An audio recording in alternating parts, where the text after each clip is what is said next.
नेता आरसी पटेल जी, एक बार पुनः जनता ने उत्तर प्रदेश की भारतीय जनता पार्टी पर विश्वास किया है और पूर्ण बहुमत की सरकार बनाने का एक बार फिर काम हुआ है। इसको किस नजर से आप देखते हो? क्या संदेश बाराबंकी को देंगे, क्या बधाई देंगे?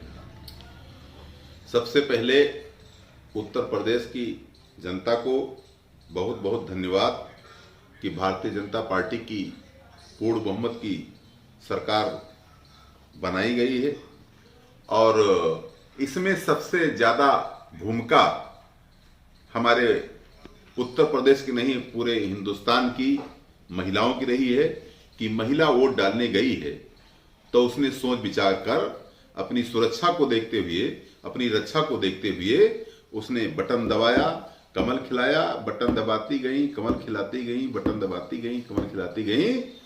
ये श्रेय भारत की मातृशक्ति का है कि भारतीय जनता पार्टी के देश के लोकप्रिय प्रधानमंत्री नरेंद्र भाई मोदी जी के पर विश्वास किया है, उत्तर प्रदेश के यशस्वी मुख्यमंत्री आदित्यनाथ योगी जी पर विश्वास किया। दावा किया जा रहा था भारतीय जनता पार्टी की तरफ से नेताओं के द्वारा 300 पार और पिछली बार का रिकॉर्ड भी इस बार जो है नहीं बना पाई भारतीय जनता पार्टी।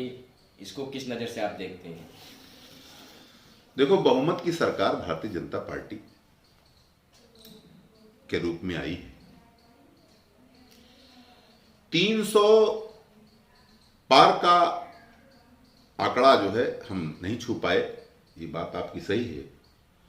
कहीं से थोड़ी बहुत भूल चूक हो गई और उस भूल चूक को इस बार हम लोग बाखूबी समझ चुके हैं कि क्या करना चाहिए हमको 300 पार के लिए।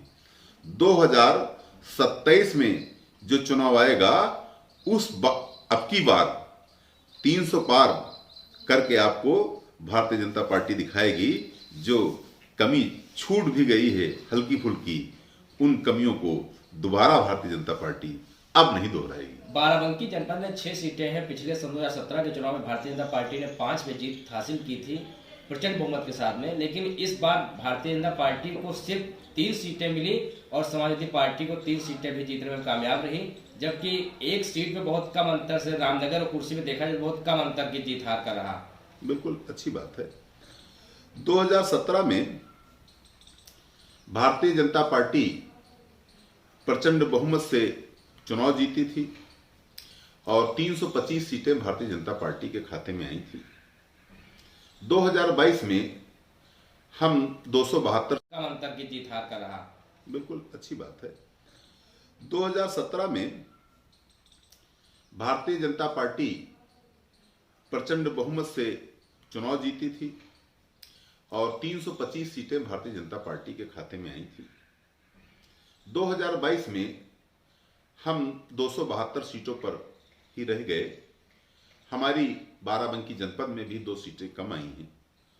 मेरा अपना मानना है कि बाराबंकी जनपद चूंकि समाजवादी पार्टी का गढ़ रहा है, इस गढ़ में समाजवादी पार्टी में डिप्टी सीएम हुआ करते थे बेनी प्रसाद वर्मा, और बेनी प्रसाद वर्मा के संचालन में एक कॉम्बिनेशन चलता था, जातीय कॉम्बिनेशन चलता था, कुर्मी यादव मुस्लिम का एक गठजोड़ चलता था। इसलिए इस गढ़ को भेदने के लिए बाराबंकी जनपद में 5 एमएलए हुए, लेकिन पिछली सरकार में कोई मंत्री नहीं बनाया गया था। यहां की जनता ने अपेक्षा की थी कि बाराबंकी जनपद में कोई ना कोई मंत्री बनाया जाएगा। ये कमी पिछली बार रह गई थी।